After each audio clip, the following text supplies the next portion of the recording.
Assalamualaikum warahmatullahi wabarakatuh. Salam bahagia Bapak Ibu guru hebat. Ini adalah aksi nyata modul 1.4 budaya positif oleh saya Irma Susanti.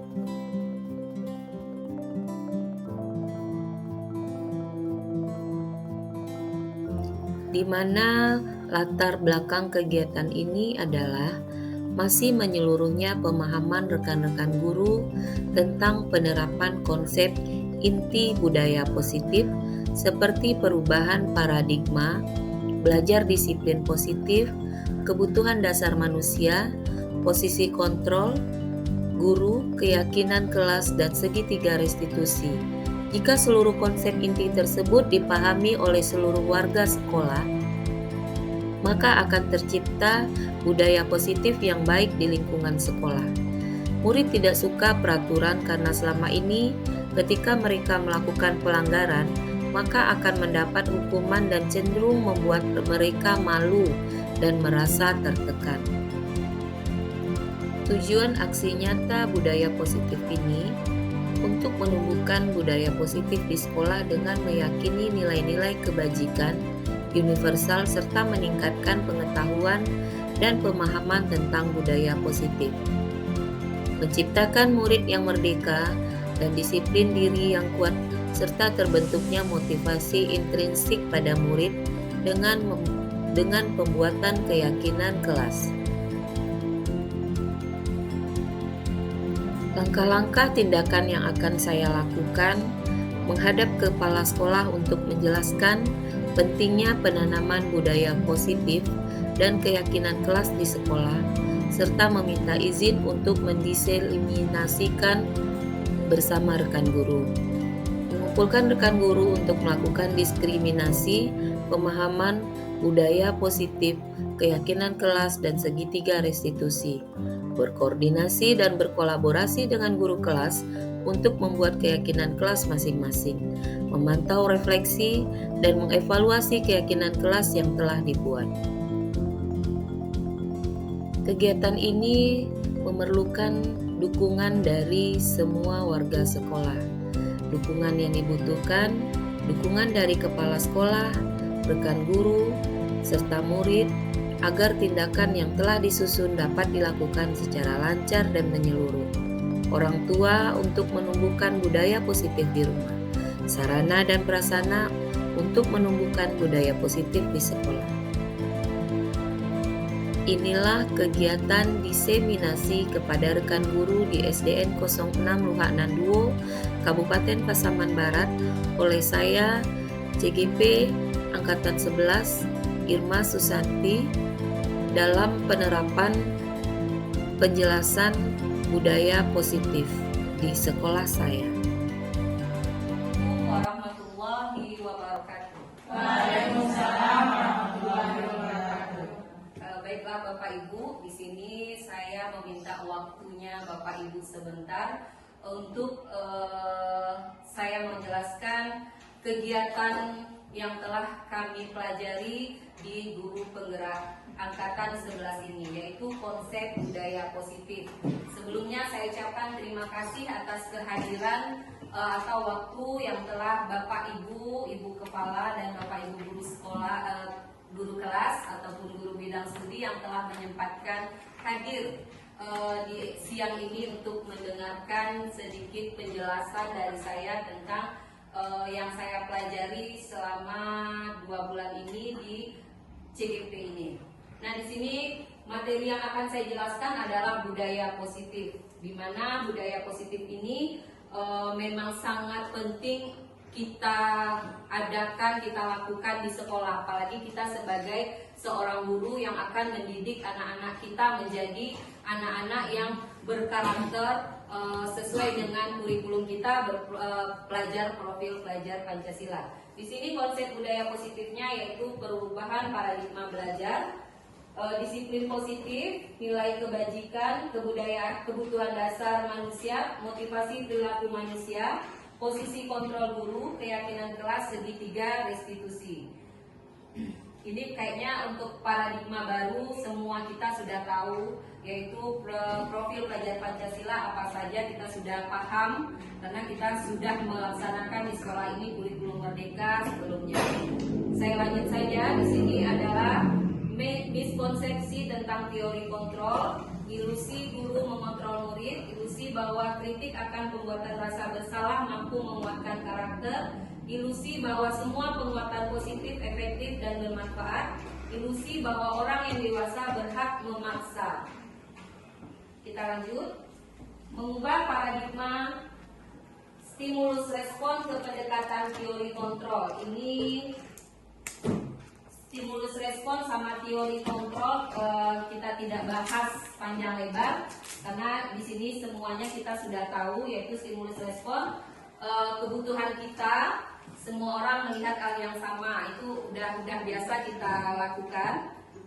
Yang berikutnya adalah nilai kebajikan. Nilai kebajikan juga di sini ada profil pelajar Pancasila, program atau PYP, toleransi rasa hormat, integritas, menjadi menghargai, antusias, empati, keingintahuan, kreativitas, kerjasama, percaya diri, dan komitmen. Yang ketiga, keterampilan hidup atau skill.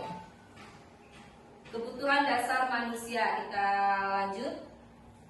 Di sini ada 5 kebutuhan dasar manusia. Yang satu, bertahan hidup, 2, kasih sayang dan rasa terima, penguasaan, kebebasan, dan kesenangan. Rasa tahap bertahan hidup ini, kita sebagai manusia hidup memang harus ada makan, pakaian. Nah, dari itu semua sandang pangan yang kita kasih sayang, kita semua membutuhkan rasa kasih sayang, apalagi siswa. Kalau di sini kita membahasnya 5 kebutuhan dasar manusianya, bukan ke siswanya, ke kitanya sendiri.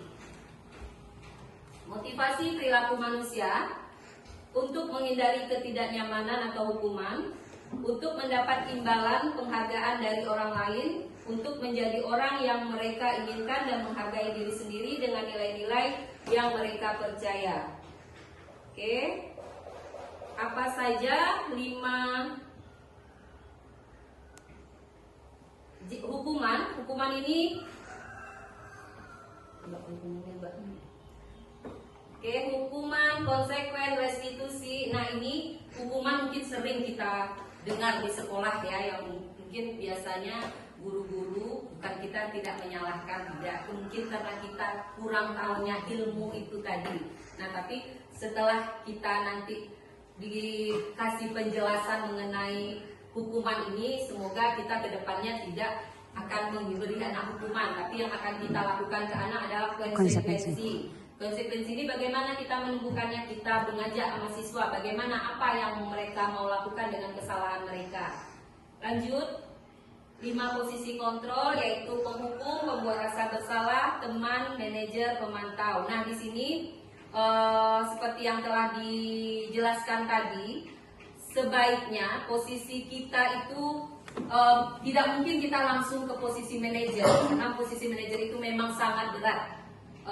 Jangankan kita yang baru-baru jadi guru yang senior aja, dan kayak kami ini Ibu Fasil, instruktur juga, mereka bilang itu posisi yang sangat berat. Kenapa sangat berat? Memang itu penuh perjuangan, karena tidak semudah yang kalau kita praktek dalam acara kegiatan sama yang terjadi di sekolah itu payah. Jadi cuman kita harus di 5 posisi ini, kita harus di 2 posisi paling tidak, di pemantau dan manajer. Jangan sampai turun ke posisi kontrol yang ketiga, yang menghukum, membuat rasa bersalah, dan teman tadi. Kalau bisa jangan di situ, bagusnya di pemantau, lebih bagus lagi di manajer. Lanjut. Nah, di sini kita masuk keyakinan kelas. Mengapa keyakinan kelas bukan hukuman atau peraturan kelas? Nah, keyakinan kelas ini kan kita buatnya bersama dengan siswa. Apa yang mereka setujui, apa yang mereka sepakati, gimana supaya keyakinan kelas itu jalan. Jadi kita tidak di dalam kelas itu kita tidak banyak menghukum siswa. Kalau peraturan itu kan banyaknya menghukum. Karena itu misalnya dia nggak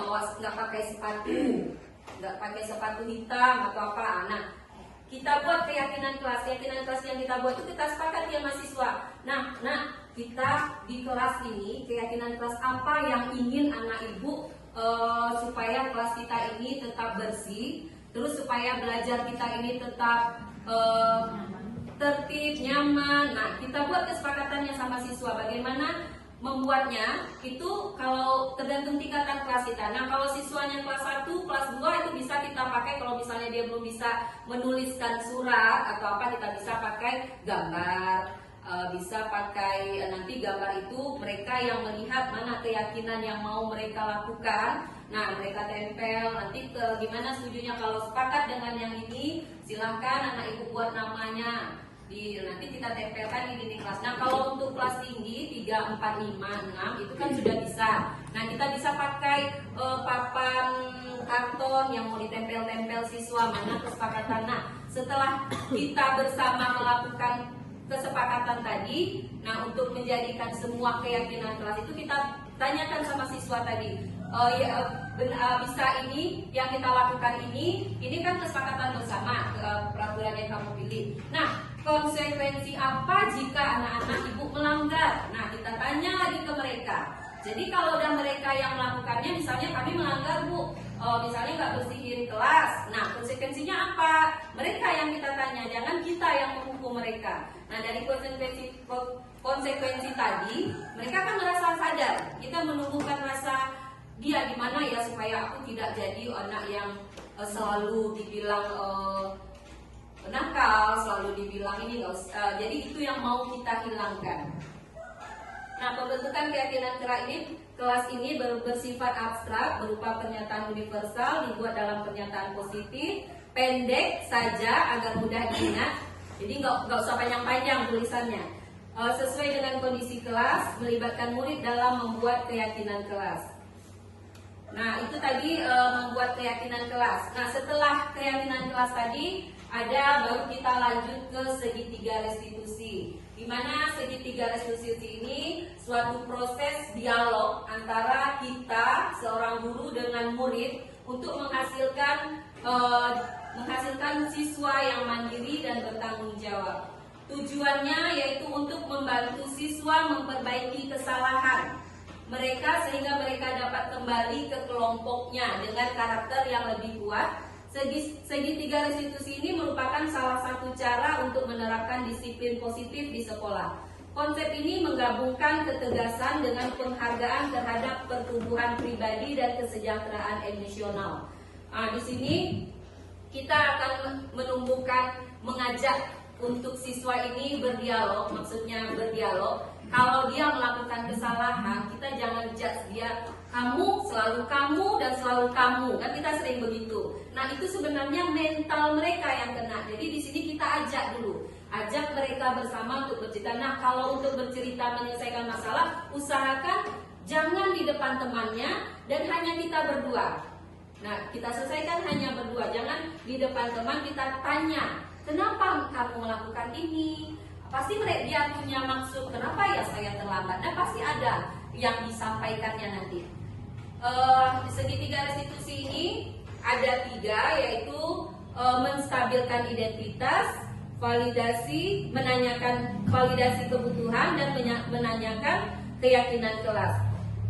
Segitiga restitusi memiliki tujuan untuk merubah siswa yang merasa dirinya gagal atau berbuat kesalahan menjadi orang yang akan sukses. Kita harus mampu meyakinkan mereka dengan mengatakan kalimat-kalimat positif. Kalimat positif untuk mengubah identitas anak dari orang yang gagal karena melakukan kesalahan menjadi orang yang sukses. Anak yang melanggar peraturan karena sedang mencari perhatian karena mungkin kondisi di rumah mereka tidak dapat perhatian dari orang tua, atau orang tua sibuk selalu, dia nggak pernah diperhatikan. Jadi dia membutuhkan sosok orang tua tapi ada di sekolah. Nah, di sekolah itu kita sebagai guru yang dibutuhkannya. Cuma kadang kita nggak paham anak ini lagi butuh perhatian atau tidak. Itu kan kadang kita cuek gitu kan. Nah, itu yang harus kita lihat, posisi siswa ini kenapa ya kok dia sering murung, kenapa dia berbeda dengan teman-temannya, kenapa ya dia selalu yang lari-lari di dalam kelas. Nah, itu tuh yang mau kita gali dari siswanya. Dan dengan pertama kita menstabilkan identitasnya berdasarkan prinsip pembuat kesalahan. Misalnya dia melakukan terlambat datang. Nah, kita bisa bertanya dengan kalimat-kalimat positif seperti satu, berbuat salah itu wajar. Nah, kita lebih mengasih bahasa yang lebih, misalnya dia, kenapa kamu terlambat, nak? Iya bu, tadi begini. Nah, kita kuatkan lagi. Ya nggak apa-apa, berbuat salah itu wajar. Tapi setelah itu kita tanya lagi, kenapa kamu melakukan itu? Memang iya, manusia itu tidak ada yang sempurna, nak. Pasti ada melakukan kesalahan. Memang kalau untuk melakukan itu agak berat ya bu, karena mulut kita kadang nggak mau mengeluarkan. Kadang untuk itu tuh kadang berpikir langsung, karena emosi kan lebih kita kedepankan. Nah, itu yang mau kita rubah. Nah, kalimat yang berikutnya, ibu juga pernah melakukan kesalahan. Yang keempat, ibu tidak mau mencari siapa yang salah, ibu ingin mencari solusi masalah ini. Yang kelima, kamu berhak merasa begitu. Nah, setelah kita menstabilkan identitasnya tadi, kita tanyakan lagi validasi tindakan yang salah yang kita lakukan. Dengan pertanyaannya juga begitu. Kamu pasti punya alasan mengapa kamu melakukan kesalahan ini, atau kamu pasti punya alasan mengapa kamu terlambat. Nah, nanti dia akan cerita, ya bu, tadi saya mau pergi, lupa dibangunkan sama ibu. Nah kita tanya lagi, jangan menyalahkan ibu. Nah, kenapa tidak kamu yang melakukan? Apa tidak pakai alarm atau pakai? Kita tanyakan sama dia solusi yang mau diselesaikannya. Atau pertanyaan kedua, padahal kamu tidak bisa melakukan hal yang buruk dari ini ya. Yang ketiga, kamu patut bangga karena melindungi yang penting buat kamu. Tergantung permasalahan yang kita bahas. Nah, yang ketiga, setelah itu baru menanyakan keyakinan kepada siswa tadi. Berdasarkan prinsip kontrol, bahwa pada dasarnya kita termotivasi secara insting. Satu, apa keyakinan kelas kita? Kita tanyakan dulu, apa keyakinan kelasnya kepada siswa tadi? Kalau dia merasa, iya bu, kita nggak boleh terlambat datang. Nah, bagaimana caranya? Ya bu, mulai besok saya pasang alarm lagi, jadi saya nggak terlambat. Nah, solusinya kita tanyakan sama dia. Dia yang melakukan kesalahannya, dia yang mencari, jadi bukan kita yang mencarikan, tapi dia yang mencarikan solusinya. Nah, inilah penjelasan mengenai budaya positif yang kami dapat. Lebih kurangnya saya mohon maaf karena saya juga baru belajar. Seandainya ada yang lebih tahu, nanti kita berdiskusi lagi. Mohon maaf sebelumnya jika ada penyampaian atau materi saya kurang pas. Sekali lagi saya mohon maaf. Assalamualaikum warahmatullahi wabarakatuh. Kegiatan aksi nyata pembuatan keyakinan kelas di kelas 1A SDN 06 Luhak Nanduo. Ini ada beberapa rangkaian kegiatan yang saya lakukan. Iya.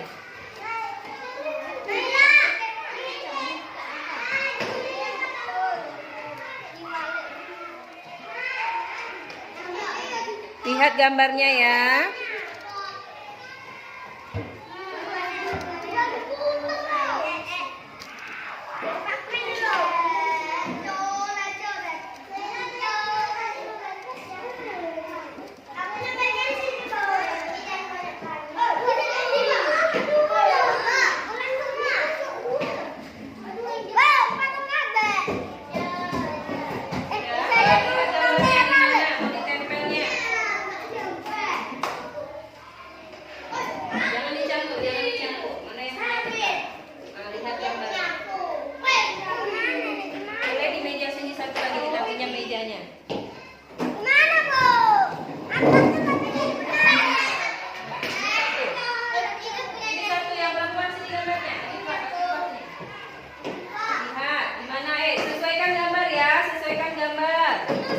Yang baik dilakukan yang mana, yang tidak boleh dilakukan yang mana. Jangan asal lempel. Ya, lihat ya, bermain bersama teman. Oke, pintar, good job. Jangan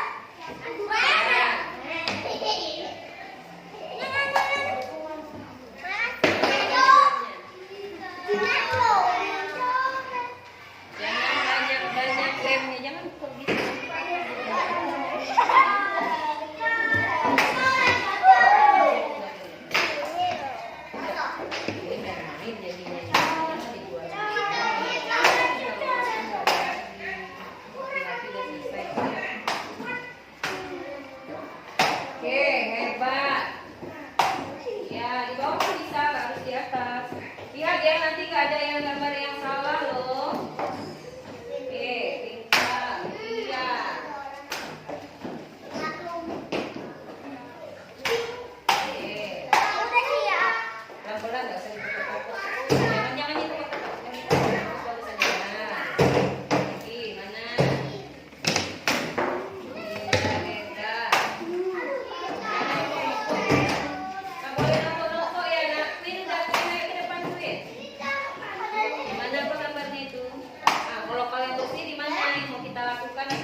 Kalau udah selesai?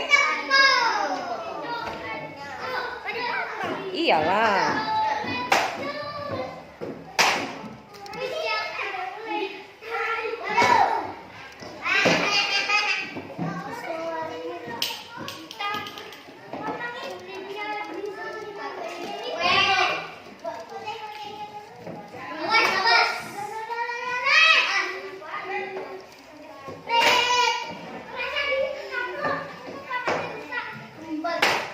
Iya, jangan dipukul-pukul. Pukul suaranya ngomongnya yang bagus. Guntingnya, Bu. Tarik ya guntingnya, Bu. Ya, sebelah sana bisa itu sebelah sana. Tapi sini aja semua penuhkan. Sudah? Bukan. Ya. Nyapu ini dong. Kita coret-coret deh. Ayo, cepat-cepat. Ibu.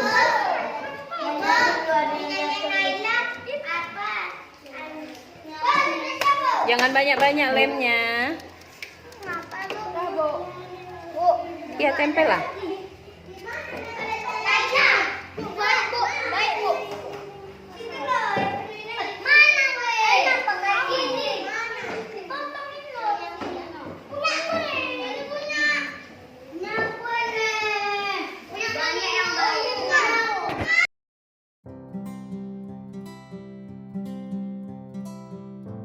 Nah, itulah rangkaian kegiatan-kegiatan yang telah saya terapkan di SDN 06.